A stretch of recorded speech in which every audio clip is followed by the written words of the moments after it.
Las recientes declaraciones de Alexander Lukashenko han dado un vuelco a la actualidad internacional. El presidente de Bielorrusia comunicaba la creación de una agrupación regional conjunta de tropas con Rusia como respuesta de lo que él mismo considera como acciones hostiles de Occidente hacia su país. El propio Ministerio de Defensa de Bielorrusia comunicaba que 9.000 soldados rusos se desplegarán en territorio bielorruso para hacer frente a lo que denominan como la amenaza occidental. Y el propio presidente Lukashenko ha asegurado que Bielorrusia aportará 70.000 hombres a esta fuerza conjunta. Asimismo, la anterior semana ya pudimos ver cómo Bielorrusia enviaba material militar, incluidos tanques T-72A, a la región de Belgorod, para ser utilizados en los frentes de Ucrania. Toda esta serie de sucesos han hecho que muchos se cuestionaran la pregunta lógica de si Bielorrusia se prepara para entrar directamente en la guerra contra Ucrania. Pero, ¿qué ganaría Lukashenko llevando a Bielorrusia a intervenir directamente en la guerra? ¿Cuáles están siendo las reacciones de la OTAN ante la creación de estas unidades conjuntas? Todo ello y mucho más, a continuación. En la mañana del 10 de octubre, Lukashenko acusaba a Ucrania y a la OTAN de estar preparando una serie de ataques contra Bielorrusia para desestabilizar.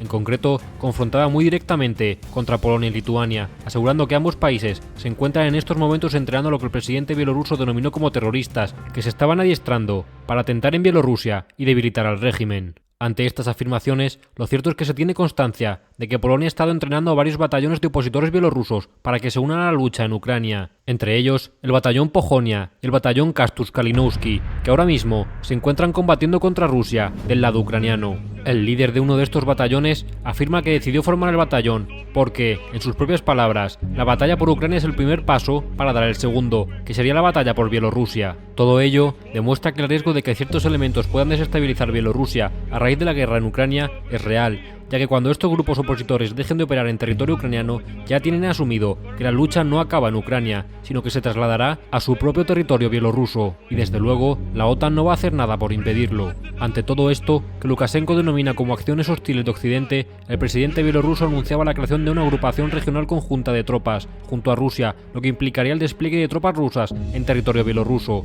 No obstante, no debemos olvidar que Rusia ya utiliza el territorio bielorruso para lanzar ataques contra Ucrania, tal y como lo reflejan los ataques de los últimos días en los que se han utilizado drones iraníes que estaban estacionados en Bielorrusia. Esta creciente cooperación militar entre ambos países ha puesto en alerta a las inteligencias de la OTAN al especular con una nueva ofensiva sobre el norte de Ucrania para retomar el objetivo de tomar Kiev. Kiev, la capital ucraniana, actualmente se encuentra defendida por las fuerzas de defensa territorial y por unidades de voluntarios a los que se les dio cursos acelerados de adiestramiento militar y de manejo de armas, junto con unas pocas unidades profesionales más experimentadas. No obstante, las mejores tropas ucranianas se encuentran actualmente atacando en los distintos frentes del este del país, donde se preparan para seguir avanzando contra las líneas rusas en Lugansk, Donetsk y Jersón. Por tanto, este anuncio de Bielorrusia podría tener el objetivo de desviar la atención ucraniana en estos frentes para volver a centrarla en los alrededores de la capital. De momento, los ucranianos están fortificando las posiciones próximas a la frontera con Bielorrusia.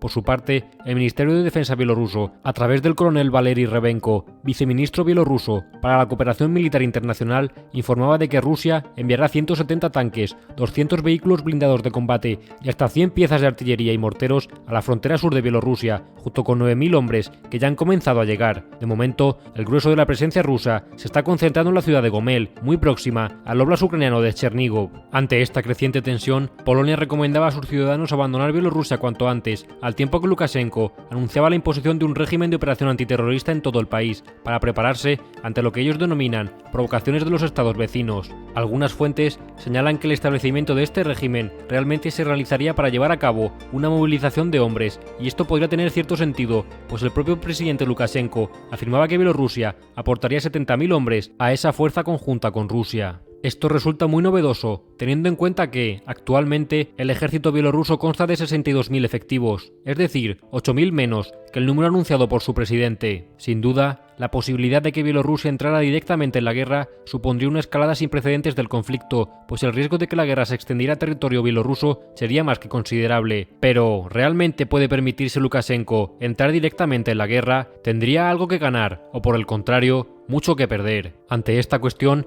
hay que tener en cuenta dos factores destacables. En primer lugar, la popularidad de Lukashenko en Bielorrusia no se puede comparar con la que tiene Putin en Rusia, en tanto en cuanto que la de Lukashenko es mucho menor. Las protestas ocurridas en Bielorrusia a raíz de las últimas elecciones fueron masivas, argumentando los opositores la falta de democracia del régimen y el fraude electoral mediante el que Lukashenko fue reelegido presidente. Ante eso, debemos suponer el menor apoyo que tendría la población a esa hipotética intervención en la guerra, así como diversos sectores del ejército bielorruso, el cual no se encuentra entre los más destacados de Europa. En segundo lugar, si bien por temas de cercanía el régimen de Lukashenko siempre se ha mostrado más favorable a Moscú, tradicionalmente ha mostrado una posición equidistante entre la Unión Europea y el Kremlin, haciendo su papel de país veleta, sacando beneficio de unos y otros. Sin embargo, tras la crisis económica surgida en 2020, el régimen de Bielorrusia se ha vuelto enormemente dependiente de Moscú, por lo que Lukashenko no puede permitirse que Rusia pierda en esta guerra. Consciente de que después de una hipotética caída de Putin, después vendría él, Lukashenko decidió unir su suerte a la de Putin, apostándolo todo al bando del Kremlin. Y ello supone que Bielorrusia tenga que hacer todas las concesiones que Moscú le pida. Primero, utilizando su territorio como base para que las tropas rusas lancen ataques contra Ucrania, como ocurrió al inicio de la invasión, cuando unidades rusas atacaron en dirección a Kiev desde Bielorrusia, o recientemente con los últimos ataques rusos sobre ciudades ucranianas, empleando drones iraníes que despegan desde territorio bielorruso. Segundo, suministrando armamento a Rusia, como demuestra el reciente envío de material militar y de tanques T-72A, pertenecientes a Bielorrusia y que ya han llegado a la región rusa de Belgorod, para ser utilizados en las líneas del este de Ucrania, donde actualmente están los frentes. Y un hipotético tercer punto, y si Putin se lo pidiera, interviniendo directamente en la guerra, con tropas bielorrusas en el terreno, hecho a lo que Lukashenko no se podría negar, debido a que hace tiempo que ligó su destino al de Putin. Por tanto, la conclusión radica en que no sería una cuestión de querer o no intervenir en Ucrania, o de ganar o de perder nada. Básicamente, Lukashenko no tiene otra opción que apoyar a Putin en todo lo que éste le pida. Si el presidente ruso solicitara la intervención total de Bielorrusia en la guerra de Ucrania, Lukashenko no tendría más opción que aceptar, teniendo que asumir con ello las consecuencias que esto tendría y las respuestas que tanto la propia población bielorrusa como la OTAN decidan emprender. Por su parte, el propio Putin ya le prometió preventivamente a Lukashenko apoyo policial o incluso militar para garantizar el orden civil en caso de manifestaciones masivas contra su régimen, y tal y como sucedió en Kazajistán en enero de este año, Rusia no titubea en intervenir para garantizar el orden en sus zonas de influencia ante el mínimo indicio de rebelión popular en contra de sus regímenes amigos. Lo que está claro es que tanto las posiciones como las acciones que están desarrollando unos y otros no hacen más que aumentar el riesgo de que el conflicto se expanda aún más hacia otras regiones del este de Europa. Si el vídeo te ha resultado interesante, suscríbete y déjame tu me gusta. Espero que nos veamos muy pronto por aquí con más divulgación geopolítica. Un saludo y hasta la próxima.